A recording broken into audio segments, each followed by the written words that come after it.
देखो तालाब, इस तरह अपसेट होने से मसले मसाइल तो ठीक नहीं हो जाएंगे ना। और अभी तुमने मुझे खुद कहा है कि मैं बाकी लड़कियों से डिफरेंट हूँ, तुम्हें मेरे अंदर वही मोरल वैल्यूज पसंद हैं, तो अब मैं अपनी वैल्यूज के अगेंस्ट कैसे जा सकती हूँ?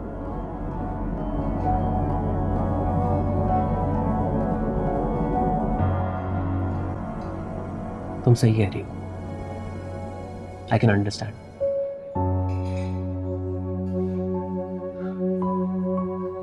करते हैं कुछ। अब ऐसे जाने भी तो नहीं दे सकता ना तुम्हें। Don't worry, I will handle it.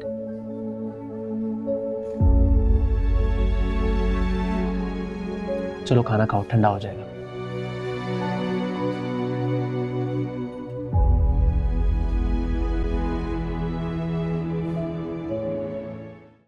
अच्छा, चलें, ये तो मुझे बड़ी खुशी हुई कि आपको कपड़े पसंद आ गए। हाँ हाँ जरूर, बस जरा कारीगर छुट्टी पे हैं, आते हैं ना तो फिर मैं बताती हूँ आप। जरूर जरूर। अच्छा जी, ख्याल रखें अपना। खुदा हाफिज। मोना आंटी, आप मुझे सच सच बताएं, क्या सच्ची में आज फयाज भाई मेरा प्रपोजल लेकर आ रहे हैं? आपने कहीं अब्बा को ऐसे ही तो नहीं कह दिया था? निहाल तो कह रहा था कि जब तक भाभी घर वापस नहीं आ जाती तब तक वो मेरा प्रपोजल नहीं लेकर आ सकते, नामुमकिन सा है। अरे मैं ऐसे वैसे क्यों कहूंगी, मेरी बात हुई है निहाल से। निहाल और फयाज आज मिठाई लेके आ रहे हैं। तुम ऐसे करना, कोई अच्छे से कलर का जोड़ा पहन लेना। और हाँ, चाय के साथ दही बड़े और कबाब और समोसे वगैरह फ्राई कर लेना।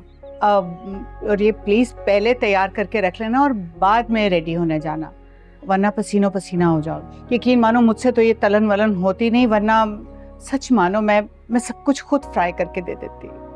मोना आंटी, इतनी खुश हूं ना। आपको पता है, आप उस वक्त मेरे साथ खड़ी हुई हैं जब मेरे अपने घर वाले भी मेरे साथ नहीं हैं। ईमान तो बस मुंह ज़बानी साथ दे रही है और कोई मदद नहीं कर सकती वो।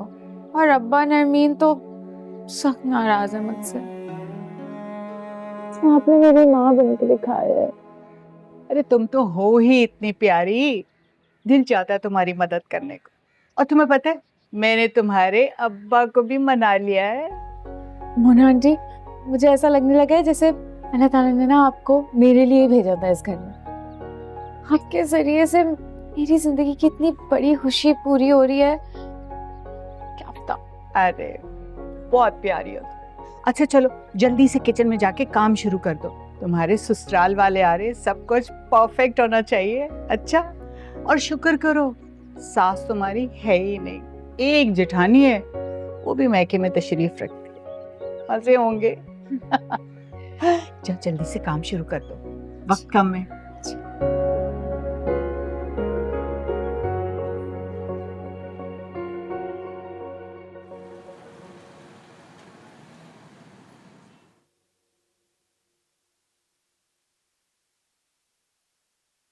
ईमान, ये क्या भाई, आज ईद है क्या? ये मेकअप, ये झुमकियाँ, क्या चल रहा है? भाई निहाल आ रहा है आज फयाज भाई के साथ मेरा रिश्ता लेके। अरे वाह, ये तो जबरदस्त हो गया। वैसे कितना कमाल है ना कि एक ही दिन हम दोनों बहनों का, मेरा मतलब है मेरे पास भी एक खुशखबरी है तुम्हें सुनाने के लिए। बताओ बताओ, तुम्हारी तरक्की हो गई है, सैलरी बढ़ गई क्या?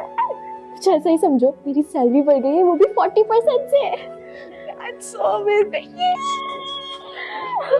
एक मिनट, मेकअप तो सही, तुमने बालों का क्या हाशर बनाया है माहीन? यार पहले दही बड़ों पे मैंने चाट मसाला नहीं डाला था तो वो डालने चली गई, फिर गार्निशिंग करनी थी छोलों पे तो वो सब, मैं बाल बनाने का टाइम ही नहीं मिला। कहाँ गई तुम्हारी स्वीट मोना आंटी, उन्होंने नहीं करवाई हेल्प? मोना आंटी को कुछ नहीं कहना है तुम्हें पता है उन्हीं की वजह से ना मेरी दिल की ये मुराद पूरी हो रही है। उन्होंने अब्बा को मनाया है और निहाल को भी फयाज भाई को लाने को उन्होंने ही बोला है। काश वो इतनी अच्छी होती जितनी तुम समझती हो उन्हें। खैर, बाहर में डालो मोना आंटी को। और मैं तुम्हारे बाल फिक्स करूँ, मैं सब डल जाएंगे ना तुम्हें देख के माहिए। प्लीज मेरे बाल फिक्स कर दो।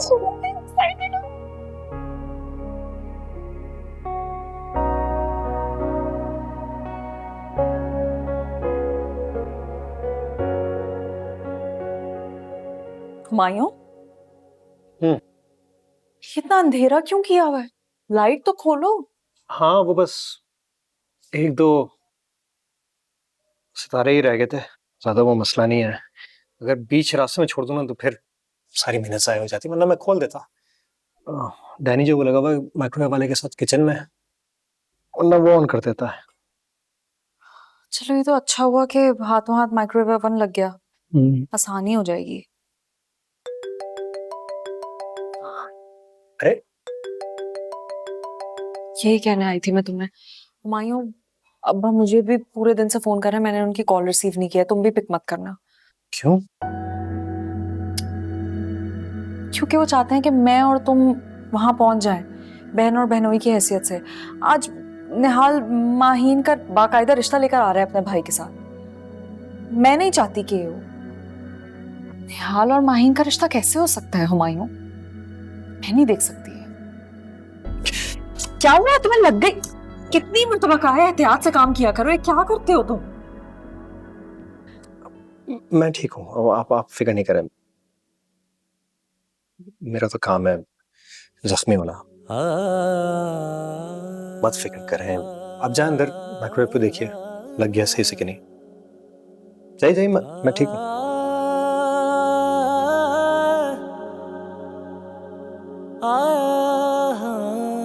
मैं डैनी के हाथ बैंडेज भिजवाती हूँ।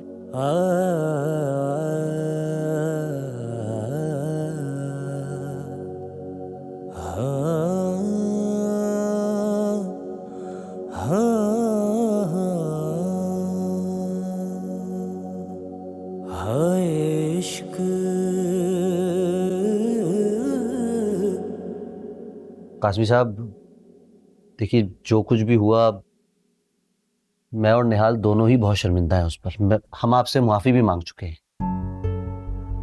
मेरा ख्याल है अब हमें माजी को भूलकर हाल और मुस्तकबिल का सोचना चाहिए।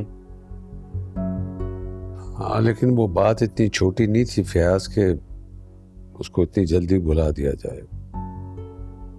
इंसान माफ भी कर देता है लेकिन बहुत सी बातें नहीं भुला पाता। आप बिल्कुल सही कह रहे हैं, मैंने भी इसको बहुत सुनाया इस बात पे। ये बहुत शर्मिंदा भी है। आप यकीन मानिए ये अपनी गलती का इजाला करने के लिए ही इस घर की दूसरी बेटी का हाथ मांगना चाहता है। माहीन को बहुत खुश रखूंगा मैं अंकल। आपकी बेटी को हर वो खुशी दूंगा जिसकी तलबगार हर लड़की होती है। ऊपर से अब तो मैं दुबई में भी नहीं रहता, ये बिल्कुल सामने ही आसपास में काम भी कर रहा हूं मैं, तो वो जैसे वो पुराना मिसहैप हुआ था अब वो होने का तो सवाल ही पैदा नहीं होता। जी जी, ये अब अपनी ज़िंदगी को लेके बहुत सीरियस हो गया है। जो रियल एस्टेट वाला काम शुरू किया था इसने, वो भी बहुत अच्छा चल निकला है। माशा। अपना ज़ाती घर है इसका, गाड़ी भी है, आप सबको पता ही है। देखिए सराय साहब, ये एक कमाऊ पूत कमारे लड़के का रिश्ता है, आप सोचिए ज़रूर। और मैं और शीरी भी माहीन का बिल्कुल अपनी छोटी बहनों की तरह ख्याल रखेंगे। सिराज साहब, मुझे तो लगता है कि ये रिश्ता अब माहीन के लिए बिल्कुल मुनासिब रहेगा। क्या कहते हैं आप? मुझे थोड़ा सा टाइम चाहिए और फिर मैंने सैयद साहब से मशवरा भी करना।